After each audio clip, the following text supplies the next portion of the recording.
Y voy a empezar a compartir pantalla. Listo. Pueden ver la diapositiva, ¿verdad? Pueden ver que dice papel de laboratorio. ¿Sí? ¿No? ¿Tal vez? Ya, perfecto. Gracias, Melanie. Y un saludo especial a Natalie, a Francis, a Melanie, a Karen, a Sheila y a Ángela, que las puedo contar con la palma de la mano. Bueno, ya con las dos. Bueno, entonces, como habíamos hablado, vamos a dejar de grabar las sesiones, ¿no? No, nada más. Ya, igual estamos grabando. Entonces, ¿alguien me puede decir qué tema vamos a ver hoy? O al menos puede leerlo porque ya está aquí. ¿Alguien? El sistema nervioso central. Exacto, ¿no? Al comienzo habíamos dicho, ya, hoy nos vamos a enfocar en el riñoncito, hoy nos vamos a enfocar en el hígado y cómo nos manda señales de ayuda, de help, de que nosotros no estamos haciendo algo bien o que nuestro organismo no está funcionando bien, y de ese modo empieza a enviar señales, ¿no? ¿Y cuáles son estas señales de ayuda? Señales de humo, así como los indios. No, sino a través de la expresión de biomarcadores, ¿no? Entonces, y no marcador simplemente así como un resaltador, ¿no? Sino biomarcadores porque son como, por ejemplo, la creatinina, la urea, y todo ello pues nos va a empezar a ayudar a ver si hay lesión de órgano, lesión de célula, como vimos algunos más específicos en hígado, pero para ya no aburrirlos, pues simplemente decirles que así como vimos esa clase de biomarcadores para órganos como el riñón, el hígado, ahora vamos a ver qué clase de marcadores, qué clase de indicadores nos pueden decir de que el sistema nervioso central está siendo atacado. Entonces, demos inicio. Ya, y específicamente vamos a hacer hincapié en la meningitis, que probablemente va a ser propósito de su caso clínico, ¿no? Ok, entonces vamos a iniciar diciendo, y esto es pregunta de pasitos, lo que les voy a decir más adelante. Ok, vamos a iniciar diciendo de que el sistema nervioso central, ustedes saben de que está protegido, ¿no? Por una barrera hematoencefálica, pero resulta de que este puede ser invadido, este puede ser atravesado por virus, por bacterias, por parásitos y por hongos, por virus, por ejemplo, el citomegalovirus, por bacterias, por ejemplo, Mycobacterium tuberculosis, por parásitos, por ejemplo, las amebas de vida libre, y por hongo. O sea, Katy, ¿todo esto puede entrar al cerebro? Sí. Ok, entonces, ¿qué es lo que debemos saber aquí? De estos debemos saber cuál es más frecuente. ¿Serán las bacterias? ¿Serán los virus? ¿Serán los parásitos? ¿Serán los hongos? Eso lo vamos a ver en un momento. Pero también tienen que recordar, luego de que les comente esto, también tienen que recordar que ustedes saben de que todas estas capas protectoras que están aquí envolviendo el encéfalo, el cerebro, el líquido cefalorraquídeo, pues van a tener muchas funciones. Pero ahorita lo que quiero que recuerden es básicamente la estructura de estos, ¿no? Y la distribución. Es decir, de que ustedes van a tener que hacer ese esfuerzo de hacer un DAP. ¿Ya? Un DAP, ¿por qué? Porque, miremos aquí, tenemos la dura madre, tenemos la aracnoides y tenemos a la pía madre. Por eso les dije lo del DAP, ¿no? Ya. Entonces, tienen que recordar esto. ¿Por qué? Porque, ¿qué tenemos aquí? Debajo de, miremos aquí, dura madre, aracnoides y la pía madre. Ya. ¿Qué tenemos entonces debajo de la ¿cómo se le conoce a esto? Espacio subaracnoideo, ¿no? Entonces, ¿debajo de dónde estará? De la aracnoides. Así para que lo recuerden. Iba a decirles de frente, pero quería que lo recuerden así. Entonces, en este espacio va a circular un líquido, que lo vamos a conocer más adelante. Entonces, ¿qué más debemos conocer aquí? La distribución de estos y que hay dos capas que tienen que recordar específicamente que van a ser las leptomeninges, porque ustedes saben de que, por ejemplo, una patología muy frecuente en el sistema nervioso central y muy conocida son las meningitis. Si se ven inflamadas las meninges, pues obviamente si se inflaman por la presencia de algún virus, una bacteria, un parásito o un hongo, pues en ese caso y atacan las meninges, pues te va a dar una meningitis. ¿Por inflamación de las meninges, Katy? Sí, así de simple. ¿Y si se inflama el encéfalo, entonces te da una encefalitis? Sí, así de simple. Entonces, es básicamente ello. Bueno, aquí les dije la distribución. ¿Qué más tienen que recordar? Ya. Les decía de que estas capas meningias también tienen una subdivisión, aquellas que se les conoce como leptomeninges. Las leptomeninges son estas dos. son la pía madre y la aracnoides. Listo, espero que lo hayan anotado porque eso es pregunta de pasito. Entonces, si se inflama o la dura madre o la aracnoides o la pía madre, pues, dado que son capas meningias, ¿qué va a dar? Una meningitis, ¿no? Te da una faringitis, allá se te inflama la faringitis, ya. Entonces, ¿qué es lo que debemos saber aquí de esto de la meningitis, no? Pero antes quiero que veamos esto de aquí. Les había hablado de que el sistema nervioso central puede verse invadido por virus, por bacterias, por parásitos y por hongos. Entonces, en mayor frecuencia, este se ve invadido por virus. Ahora, es más grave que se vea infectado por una bacteria, porque esta genera abscesos en el sistema nervioso central, o sea, en la estructura que está invada la bacteria, ¿no? Principalmente vamos a ver, más adelante vamos a hablar sobre cómo reconocer si es que ha invadido, por ejemplo, Mycobacterium tuberculosis, entre otras bacterias. O también puede ser invadido por un parásito, lo cual es más raro, como por ejemplo las amebas de vida libre, ¿no? Es por ello de que en un tiempo salieron las noticias con no visites la piscina porque hay amebas de vida libre y son las amebas come cerebro, ¿no?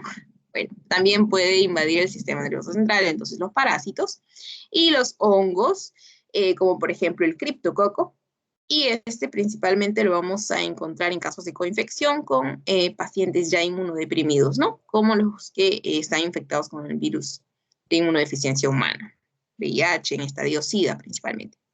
Entonces tienen que recordar aquí, ¿quién es más frecuente? Virus.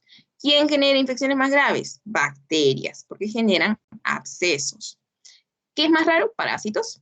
Y hongos van a ir a pacientes inmunodeprimidos, ¿no? ¿En quién sospecharías? No, bueno, a ver, sería, ¿qué microorganismo tendría de sospecha usted en caso de que se presente una meningitis en un paciente inmunodeprimido? Y te ponen ahí, por ejemplo, te ponen adenovirus, obviamente no vas a decir, ya, puede ser un virus por frecuencia, pero te están dando la clave de que es un paciente inmunodeprimido. ¿Y a quién les encantan los pacientes inmunodeprimidos? Criptococcus. Entonces va a ser COVID o va a ser otro, no sé, no se me ocurre ninguno, pero el punto es de que este criptococo le encantan los inmunodeprimidos. Listo. Ya. Ahora, ustedes en sus casos clínicos les va a venir probablemente un casito de meningitis. Ya sabemos, ya, inflamación de las meninges, sí, perfecto. Ya les dije de que también la distribución de estas en la forma de DAP, obviamente el DAP en este caso pues lo van a recordar de afuera hacia adentro, ¿no? De afuera hacia adentro, porque si lo hacen de adentro hacia afuera se les altera el órgano. Ok, entonces dura madre, aracnoides y pía madre. Inflamación de las meninges, meningitis. Y Katy, ¿cómo es que la meningitis se va a manifestar? O sea, ¿cómo yo sé, hey, ese paciente probablemente tiene una meningitis? Ya. Para ello, el paciente pues va a estar manifestando una clínica que va a ir con cefalea, con fiebre intensa, con hipertensión endocraniana, que posteriormente o con el tiempo va a llevar a caída del sensorio, y he aquí con signos meningios. Los signos meningios como el signo de Kernick y el signo de Bruczynski. Entonces, aquí que debo hacer un hincapié en los signos meningios. Entonces, al haber irritación de las meninges, pues van a generar una serie de alteraciones en nuestro organismo. Y ello es por ello de que se acompaña con cefalea, con la fiebre intensa, obviamente tu organismo está reaccionando a esta reacción, y con hipertensión endocraniana, ¿no? Bueno, aquí lo que les iba a comentar era de que al comienzo les había comentado de que puede haber una meningitis, puede haber una encefalitis, de acuerdo a donde sea la diana de estos invasores, ¿no? Pero la encefalitis, a diferencia de la meningitis, dado que la encefalitis presenta una caída del sensorio más severa, mientras que los pacientes con meningitis estaban con su cefalea, su fiebre intensa, posteriormente la hipertensión endocraniana y a largo plazo, bueno, no tan largo plazo, pero sí posteriormente la caída del sensorio, lo que lleva hasta deterioro cognitivo, entre otros. Pero en la encefalitis lo primero que se va a presentar es la caída del sensorio. Entonces por ahí también hacemos como que el diferencial, ¿no? Ahora, los signos meningios son los que más demoran en presentarse, pero son muy indicativos, ¿no? Hey, algo está pasando, obviamente, porque están amarrados todos los nervios, por así decirlo en palabras sencillas, dado que están amarrados todos los nervios, entonces cuando tú les empieces a hacer las maniobras de Kernig o Brudzinski, entonces tú vas a decir, hey, el ciático estaba amarrado aquí a la dura madre, entonces, ¿qué es lo que va a pasar? Si está comprimiéndose el nervio y luego hago este movimiento, que ahorita les explico, hago el movimiento y va a generar relajación. Eso significa de que sí, este es un signo positivo. O si hago este otro signo, bueno, ya les voy comentando. Aquí tenemos el signo de la cabeza con B, porque este es el signo de Brudzinski.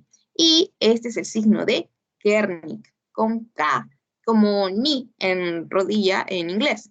Entonces, así para que lo recuerden fácilmente, ¿no? Entonces, Brudzinski, el signo de la cabeza. Entonces, ¿qué es lo que está haciendo aquí la manito del médico o de quien esté realizando esta técnica buscando la positividad del signo? Entonces, lo que está haciendo es el paciente lo ven acostadito y está levantándole la cabeza o está generando que el mentón vaya hacia la parte de aquí, como hacia el manubrio del esternón. Y como reflejo, lo que está haciendo el paciente es llevar sus miembro inferior, sus piernas, hacia la región glútea, ¿no? Es como que está recogiendo sus rodillas. ¿Por qué? Porque el ciático se está relajando. Y acá también. Y todo esto tiene que ver con el ciático, ¿no? Pero bueno, eso es en el caso de que les pregunten. Y aquí tenemos el signo de Kernig, les decía, como rodilla en inglés, que se escribe K-N-E-E. Entonces, ¿qué es lo que están haciendo aquí? Están levantando, están contrayendo, llevando hacia el tórax el muslo y como reflejo doloro del paciente, pues va a llevar la otra cadera involuntariamente, también lo va a llevar hacia el pecho. Entonces, estos de aquí son los dos signos meningios y son los que demoran en aparecer, ¿no? Hay otros signos, como por ejemplo cuando son niños pequeñitos, está la pulsación de la fontanela, pero lo cual demora en aparecer hasta 18 meses. Entonces, estos signos, como les había comentado, son los últimos en aparecer. Y si hay una persona con meningitis, después vamos a ver de que el tratamiento es hasta empírico. Si tú sospechas de esto, con los signos meningios positivos y todo el cuadro clínico, porque estos, si no se tratan, tienen un 100% de mortalidad. Y también hay casos en los que aún con tratamiento pues no les ha ido bien, ¿no? Entonces es importante el tratamiento empírico ante sospecha de meningitis, eso también lo van a, este, lo van a preguntar en el pasito. Entonces no se olviden del tratamiento empírico de los signos meningios y lo que les comentaba. Listo. Podemos seguir avanzando. Este tema es bonito, es cortito, es chiquito. Entonces, lo que les comentaba, las diferencias sobre encefalitis, donde habíamos dicho, principalmente hay caída del sensorio primero, y en las meningitis, pues lo que van a predominar más son los signos meningios, la cefalea, la fiebre intensa y la hipertensión endocraniana, ¿no? Y producto justamente de esta hipertensión endocraniana es que se presenta la cefalea, la fiebre, pueden haber náuseas, vómitos, entre otros. Entonces, ¿cuál es el papel de laboratorio en esto? El papel de laboratorio en esto se va a dar a través de la realización de la punción lumbar, es decir, a través de la extracción de líquido cefalorraquídeo para su análisis, donde vamos a evaluar características desde microscópicas a macroscópicas. Es decir, Katy, macroscópicas, o sea, el color también me puede dar un indicativo, sí. Y bueno, microscópicas, de acuerdo a la celularidad, también vamos a ver de que nos puede decir, hey, esto es viral, o hey, esto es bacteriano. Entonces, ello es lo que vamos a ver en un momento, solamente quiero que miremos aquí. En la introducción de la agujita entre la tercera y cuarta vértebra lumbar, o entre la cuarta y la quinta, o sea, entre L3 o L4, o L4 y L5, miremos aquí, están teniendo bastante cuidado de no chocar aquí en la parte inferior de esta vértebra lumbar, están teniendo mucho cuidado de no hacerlo ni tan pegado arriba ni tan pegado abajo. ¿Por qué? Porque por aquí pasa un paquete vasculonervioso. Entonces, el van, ¿no? Entonces, no está chocando ni tanto arriba ni tanto abajo, sino está siendo más central, ¿no? Porque de este modo, pues no va a generar lesiones. Listo, y ahorita vamos a ver algunos indicativos, eso también lo vamos a ver aquí. Entonces, entre la tercera vértebra lumbar, o entre tercera y cuarta vértebra lumbar, pero por aquí la doctora les pone también entre la cuarta y la quinta, ambas son válidas. En el pasito, si no me equivoco, les viene entre L4 y L5. Por eso les menciono las dos. Y es ahí donde introducen esta agujita para generar la punción lumbar, ¿no? Y miremos la posición del paciente también. Listo. Y miremos aquí. Aquí podemos sacar una característica macroscópica, ¿no? Porque ¿ustedes creen que el color del líquido cefalorraquídeo es así todo rojo? Hey, se nos unieron más, bienvenidos. ¿Ya? ¿Ustedes creen que este líquido cefalorraquídeo del que estamos hablando, el que tiene esta circulación, debería ser fisiológicamente de este color? Así todo rojito. ¿Qué dicen ustedes?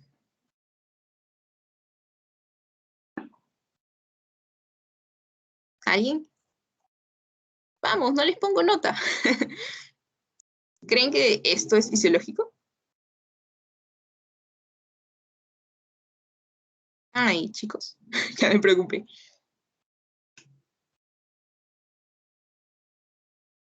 ¿Hola? ¿Alguien? No, no. Muy bien, Rosario. Ok, entonces, voy a sacar esto de aquí. Ya, perfecto. Entonces, ¿qué es lo que habrá podido pasar aquí? Vamos a ver más adelante de que debemos nosotros conocer el color del líquido cefalorraquídeo, porque si no nosotros decimos, hey, esto es normal, todo tranquilo, todo chill, seguimos haciendo nuestras cosas normal, pero otro dice, hey, algo ha pasado ahí. Ahí pueden haber, ¿qué es lo que le da el color rojo a la sangre? Ah, ya, los glóbulos rojos, porque estos contienen la hemoglobina, porque el hematocrito, que esto y el otro, ya. Pero en este líquido cefalorraquídeo, entonces, puede ser de que haya una gran cantidad de eritrocitos, es decir, hematíes, o pueden haber salido fragmentados también por aquí. Sí, aquí también podemos encontrar esta coloración rojo. ¿Por qué? Porque pueden haber hematíes aquí. O también esta punción lumbar pudo haber sido traumática. Entonces, es por ello de que hay sangre aquí, ¿no? Vamos a ver también más adelante ello. ¡Tarán! Allá, esto era lo que les decía.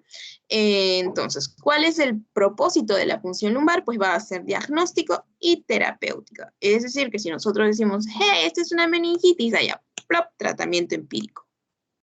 Y diagnóstico porque a través de la evaluación microscópica, hey, hay más polimonucleares, hay más mononucleares, hay una gran celularidad, esto es pleocitosis. Entonces, allá yo me puedo orientar hacia una meningitis viral o hacia una meningitis bacteriana de acuerdo a la celularidad que yo encuentre.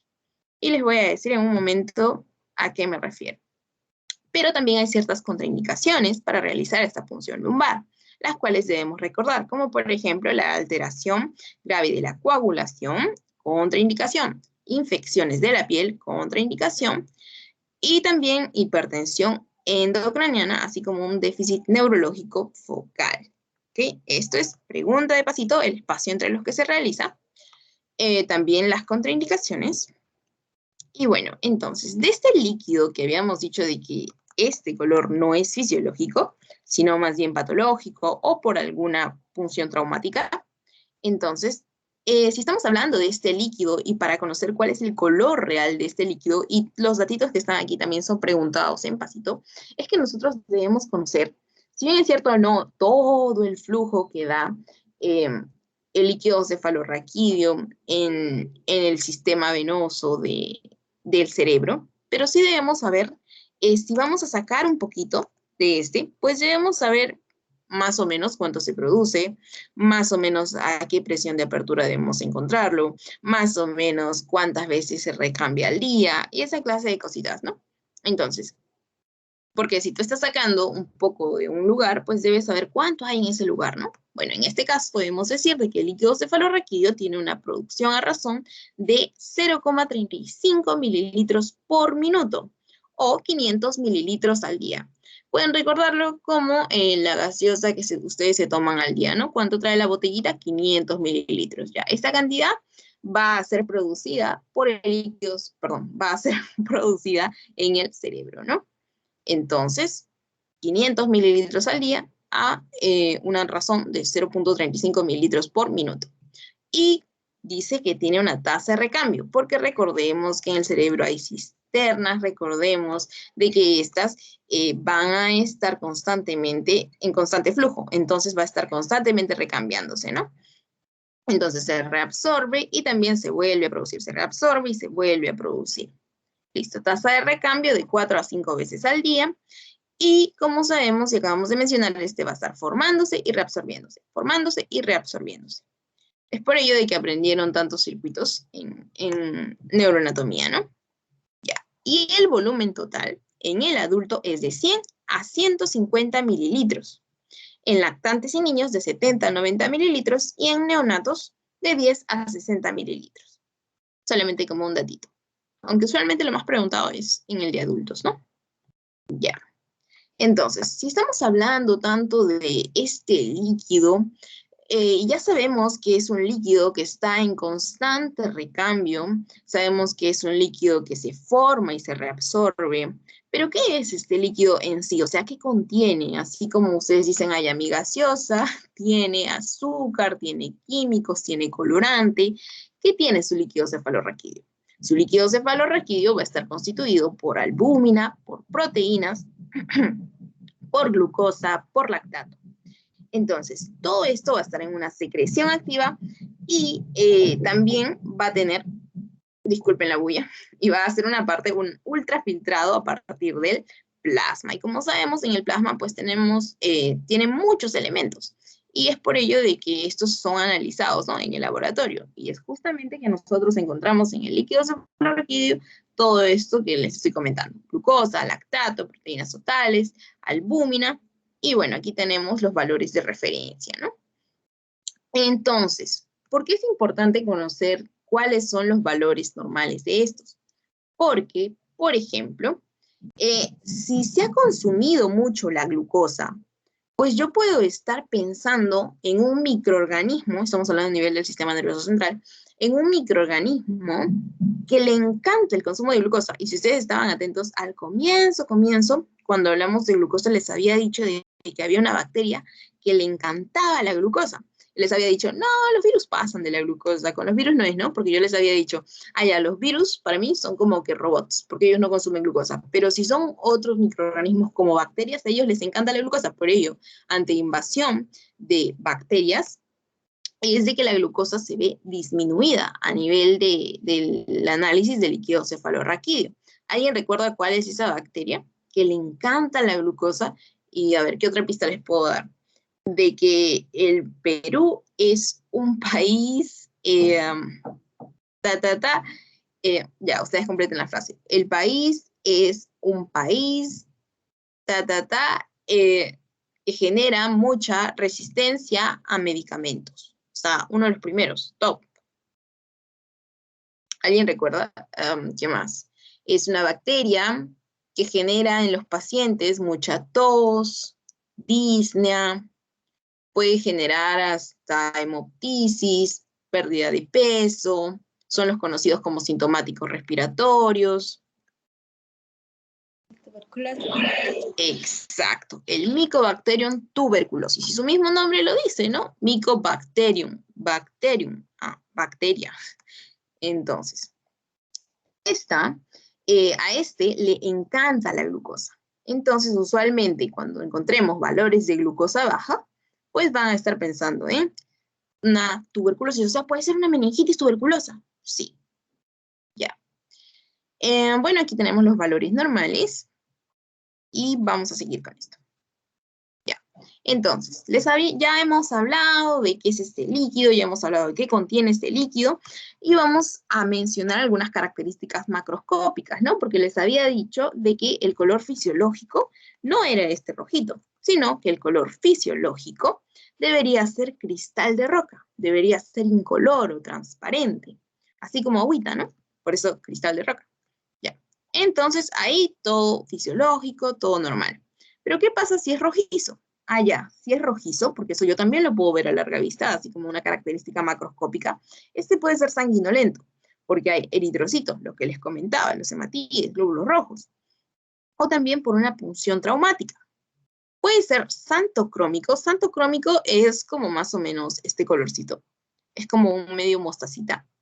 Y esto se va a deber a que hay proteínas o bilirrubina por aumento en plasma de la función hepática, ¿no? Bilirrubina, por ello.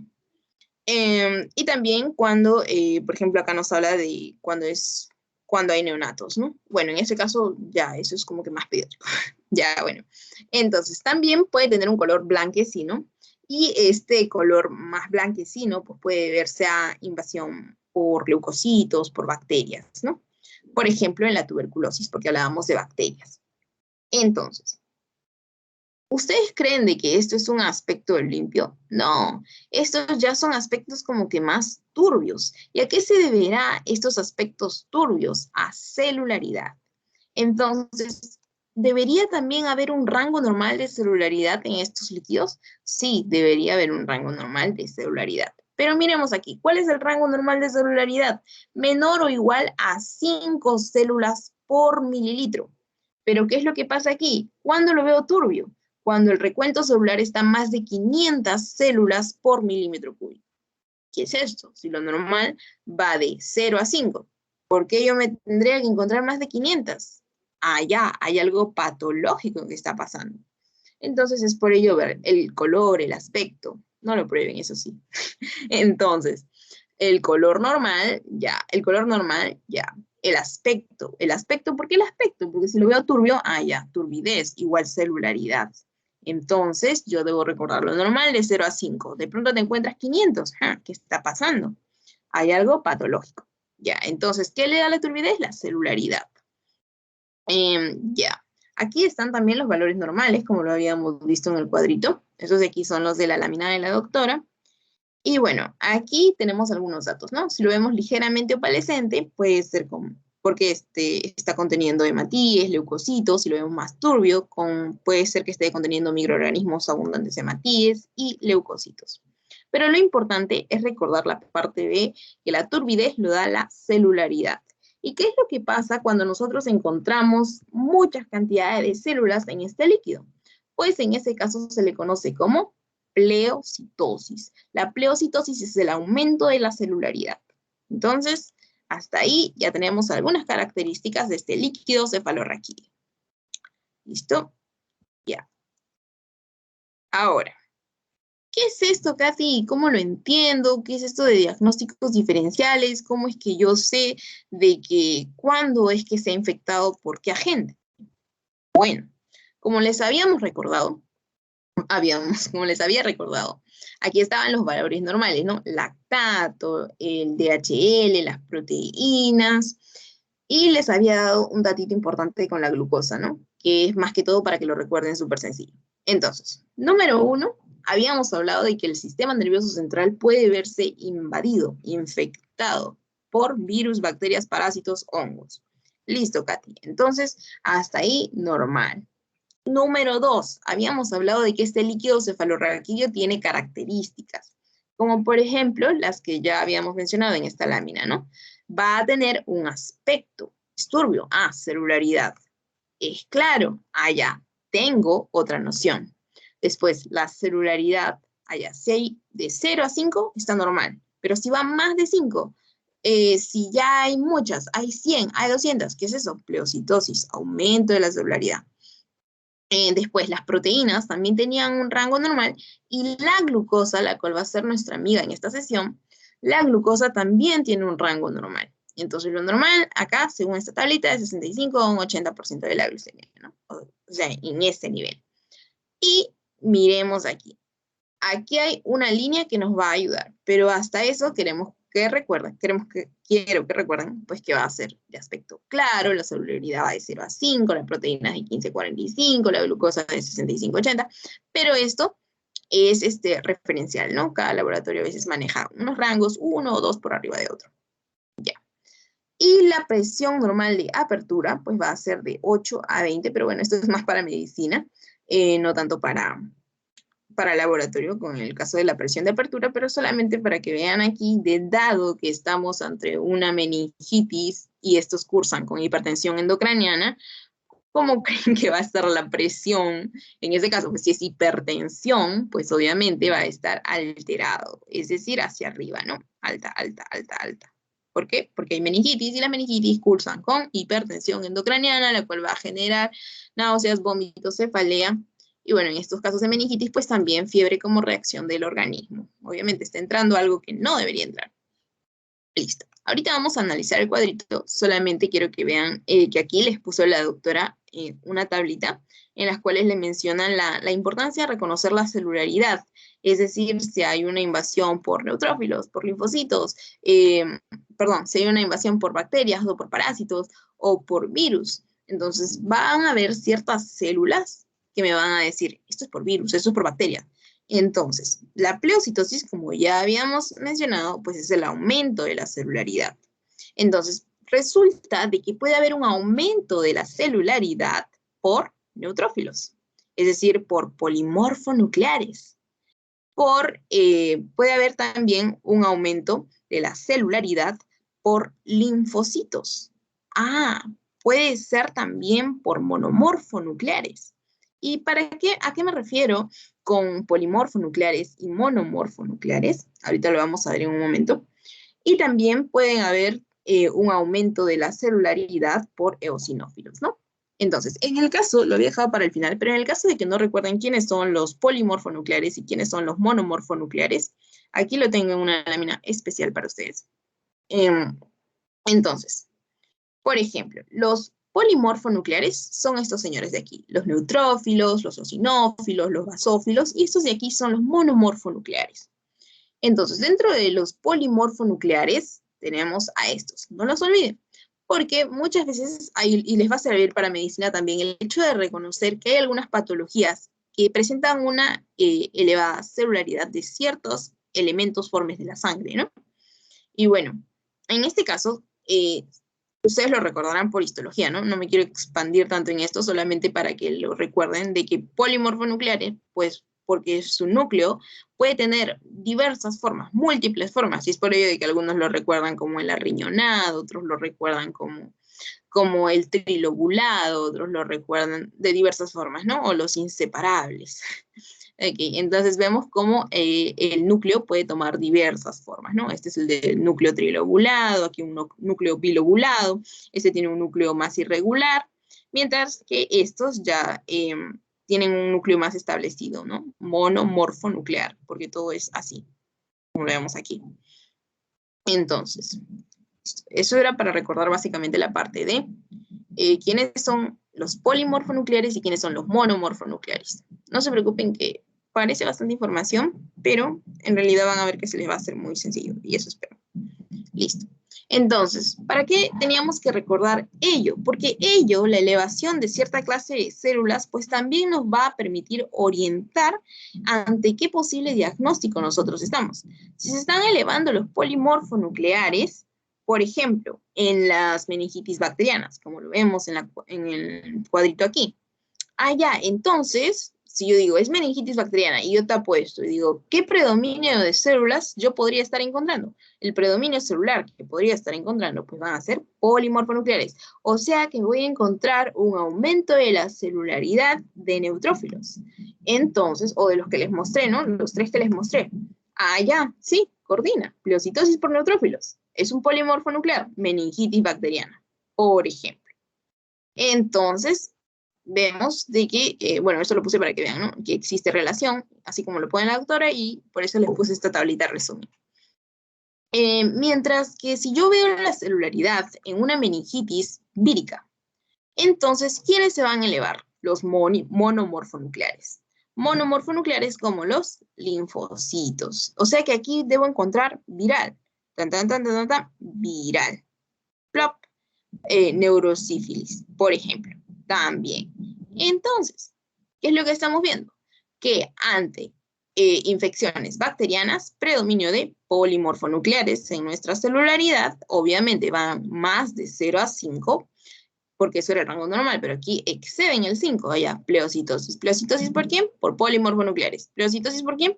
Por monomorfonucleares en virus. Listo. Y vemos aquí, en la meningitis tuberculosa, Eso sí, vamos a ver que en las meningitis tuberculosas hay un predominio ¿de quién? De monomorfonucleares. Y por ello también lo ponen aquí, en meningitis por TBC, pleocitosis por linfocitos. Entonces, no nos vayamos a confundir en ese sentido. Eso sí, si bien es cierto, Mycobacterium tuberculosis es una bacteria, como su mismo nombre lo dice, pero miremos a predominio celular de quién se encuentra. Entonces, eso nos da un indicativo, porque es una bacteria muy especial. Entonces, ¿qué más habíamos dicho ya que estamos en tuberculosis solamente para recalcarlo? De que la glucosa la vamos a encontrar baja. Mientras que en virus, ¿qué pasa en las meningitis víricas? Encontramos la glucemia normal. Porque es como que, les repetía, los virus pasan de la glucosa. Pero estas bacterias, pues generan que la glucosa disminuya, ¿no? Listo. ¿Qué más tenía que señalarles en este cuadrito? Ah, bueno, allá. En este cuadrito, pues, miremos la parte de la glucosa. En la parte de meningitis víricas, por ejemplo, vamos a encontrar la glucosa elevada, ¿no? Por ejemplo, en este casito ponemos más de 40. Glucosa normal, no pasa nada. Pero en las bacterias, en el caso de una meningitis bacteriana, pues todo disminuido, menor de 40. Listo.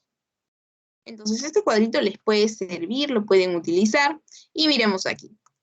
Habíamos mencionado de que el aspecto, ya sabemos de que la presión es alta, ya hemos hablado de la celularidad, ya hemos hablado de la glucosa principalmente, ¿no? Ahora, el aspecto vamos a ver también de qué nos puede ayudar, ¿no? No está específico, pero también podemos ver que en la meningitis bacteriana vamos a encontrar un color turbio, en la meningitis vírica el color más bien va a ser más claro, lo cual se correlaciona porque es más claro, porque habíamos dicho de que el aspecto lo daba la celularidad, y miremos la celularidad en meningitis vírica.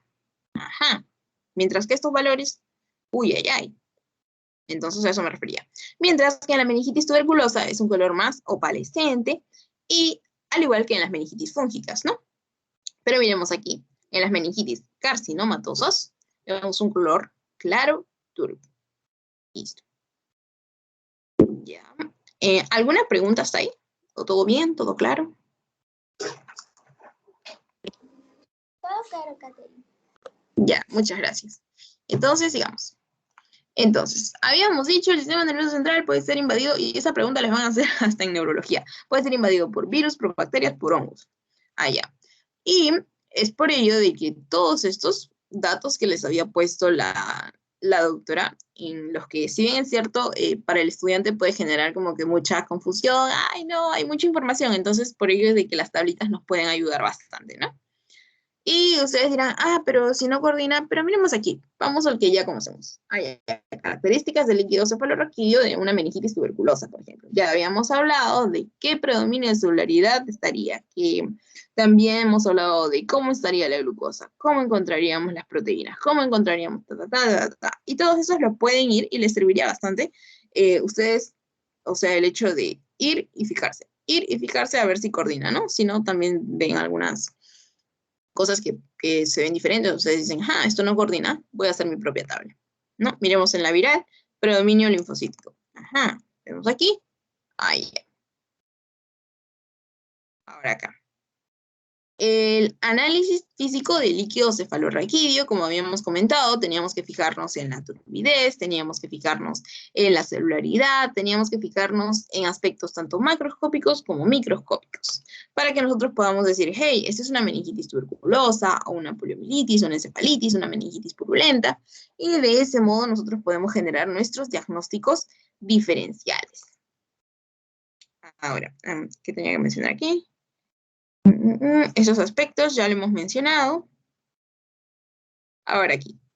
Si hemos hablado de que el sistema nervioso central puede verse afectado por ejemplo, virus, por bacterias, parásitos, lo vuelvo a repetir. Entonces, ¿qué clase de virus o qué virus más frecuentemente, porque les había dicho de que esta era la causa más frecuente, qué virus frecuentemente pues invaden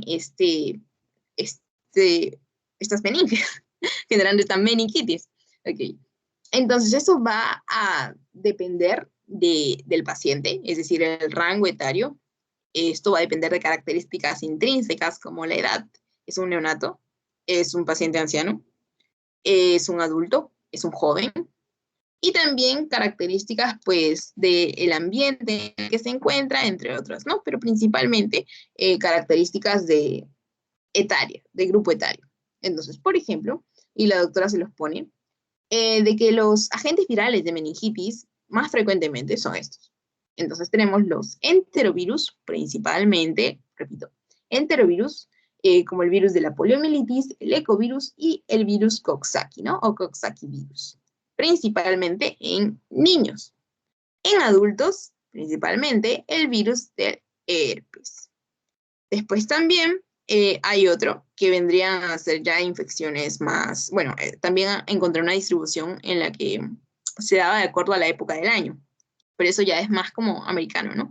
De acuerdo a si estamos, por ejemplo, pensando en una meningitis, de acuerdo a una época del año, como el verano, por ejemplo, en niños, ya que es más frecuentemente enterovirus, como el Coxsackie, el ecovirus, ya, pero eso es de acuerdo a la temporada del año. No es tan aplicable, más que todo de acuerdo al grupo etario. Después, en el invierno, ya las paperas. Y acá tenemos paramyxovirus, papera, sarampión, también el togavirus, el rhabdovirus, pero los que están en rojito son los más frecuentes, al igual que el que está en azul, ¿no? Y en el caso del retrovirus, en el caso de pacientes inmunodeprimidos, ¿no? Por eso es que ponen aquí en cualquier estación. Entonces, lo que estamos viendo aquí, la correlación de las meningitis víricas. Presión alta, obviamente por la hipertensión endocraniana. El aspecto, claro, porque vemos que la celularidad no está tan elevada como en las bacterianas, ¿no? Vemos la glucosa normal porque habíamos dicho los virus pasan. Proteínas de 40 a 100, ¿no? No hay tanta la alteración, los cambios como vemos en la bacteriana. Entonces eso nos puede ayudar a hacer nuestro diferencial y decir, hey, esto es bacteriano, hey, esto es vírico. Entonces las tablitas nos ayudan bastante. Entonces, ahorita ustedes van a decir, Catherine, no estamos en farmacología. Sí, pero, ¿qué es lo que les mencioné al comienzo? Les mencioné de que las meningitis tienen un tratamiento, acá pongo, un manejo empírico. ¿Por qué? Porque el gol estándar vendría a ser la identificación del germen, es decir, el cultivo en 24 horas, donde tú haces tu aislamiento, pones tu placa Petri, haces tu sembrado con tu hisopito ese, pero este resultado, pues, va a salir en unos días, 2, 3 días, dependiendo de la bacteria, o dependiendo de lo que tú estés cultivando. Puede tener un mayor rango. Entonces, ¿qué es lo que va a pasar? Hasta que tú identifiques el germen, hasta que tú identifiques el agente etiológico, que dijimos al comienzo que las meningitis tienen un 100% de mortalidad, y aún los que están en tratamiento, hay un cierto porcentaje, si no me equivoco, era un 20% que aún fallecía, a pesar de estar en tratamiento. Entonces, ¿qué es lo que se tiene que hacer con estos pacientes? Se les tiene que dar un manejo empírico. Entonces, y hay un fármaco que siempre preguntan en los pasitos, porque justamente les recalcan el hecho de que este debe tener un manejo empírico, y es por ello de que vamos a mencionar un poquito de tratamiento nada más. ¿Ok? Pero aquí está resumidito. Entonces, para ello debemos ver, creo que, acá lo pongo. Para ello, habíamos estado mencionando, luego vamos a ver el tratamiento y todo ello, así en forma resumida. Para ello, básicamente debemos recordar cuáles son los agentes etiológicos más frecuentes, ¿no? Entonces, por ejemplo, aquí les pongo una tablita muy cool para que ustedes hagan más sencilla, más práctica su tabla de diagnóstico diferencial, ¿no? Entonces, como les había mencionado, esto puede ser frecuente en niños, en adultos mayores, en pacientes inmunodeprimidos, y de acuerdo ante qué pacientes nosotros estemos, nosotros podemos pensar en un agente etiológico.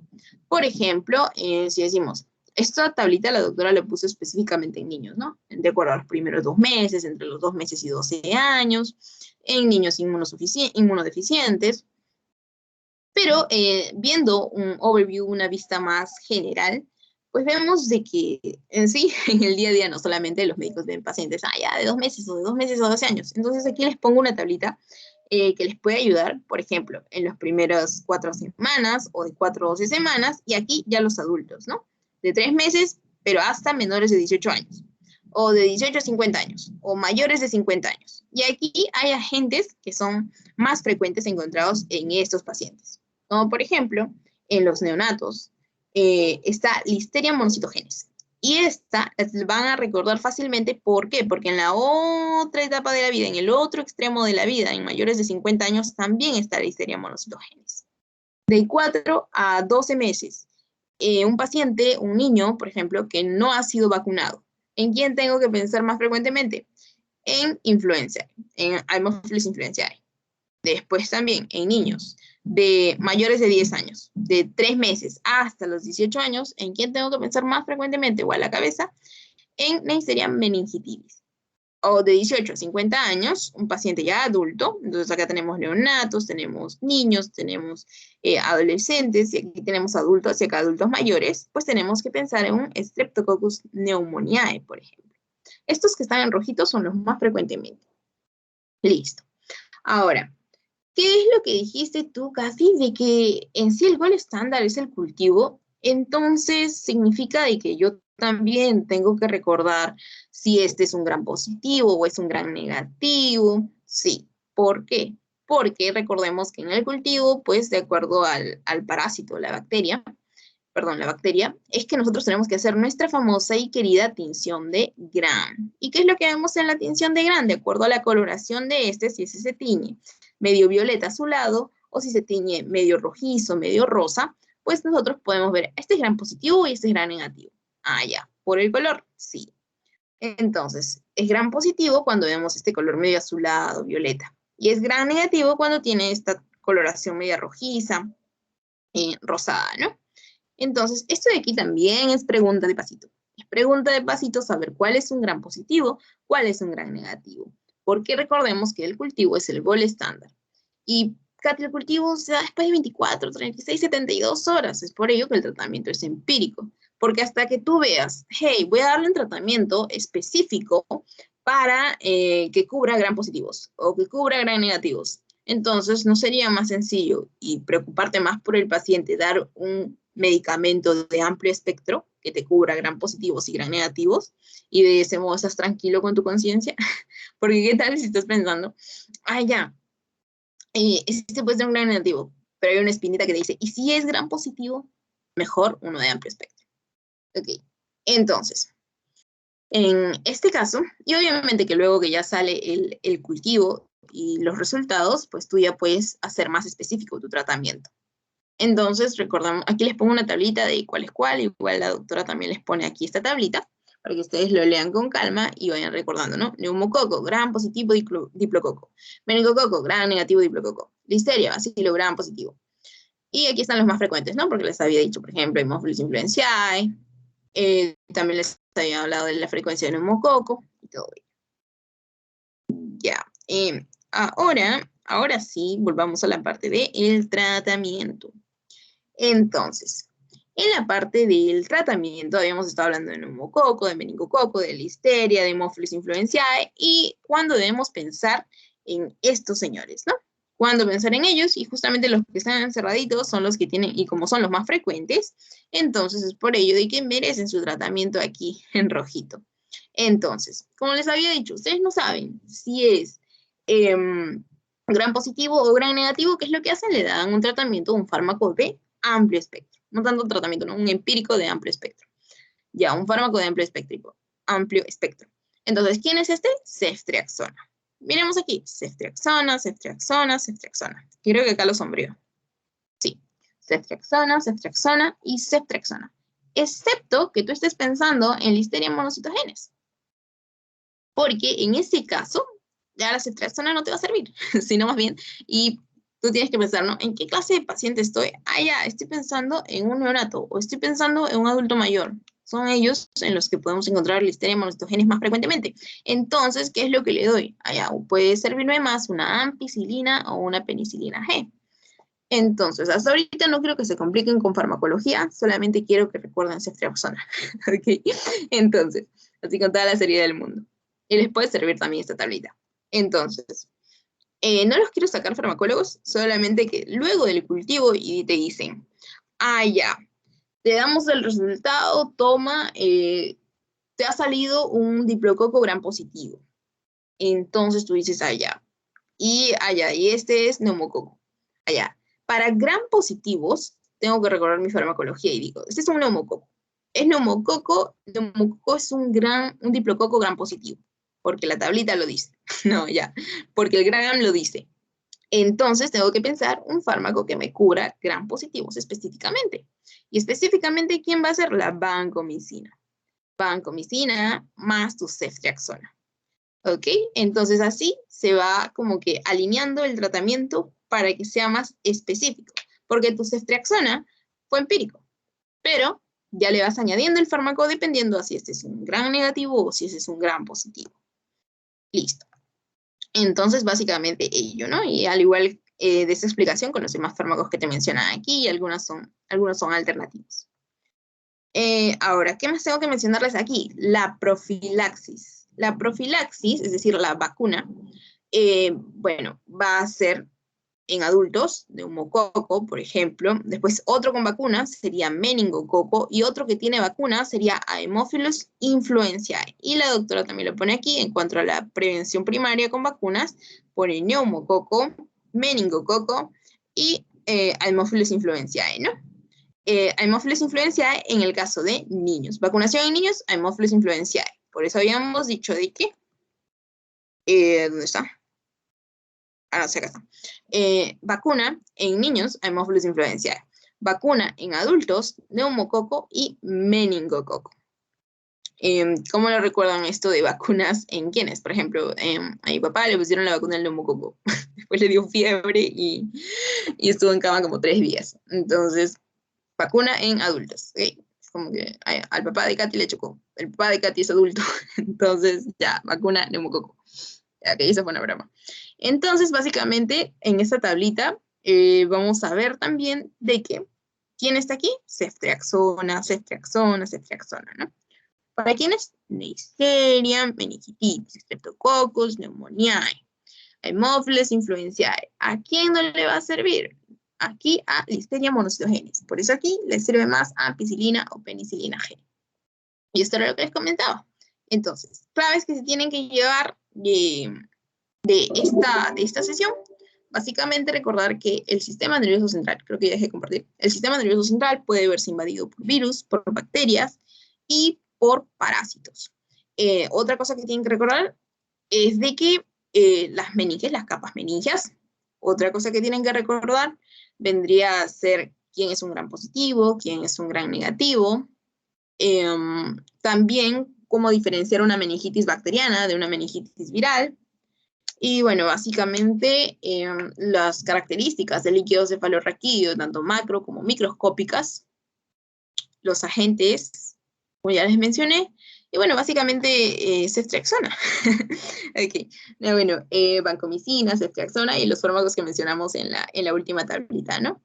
Como les había mencionado, probablemente les va a venir una o dos preguntas, probablemente una, del tratamiento, dado que la cuarta cosa que tienen que lograr es que es un tratamiento empírico, porque es el 100% de la mortalidad, y si no se trata aún así, puede generar, si no se trata es el 100% de mortalidad, y si se trata, pues igual puede haber un porcentaje pues que no le vaya bien con el tratamiento, ¿no? Y, ya, cierto, también recuerden los signos meningios.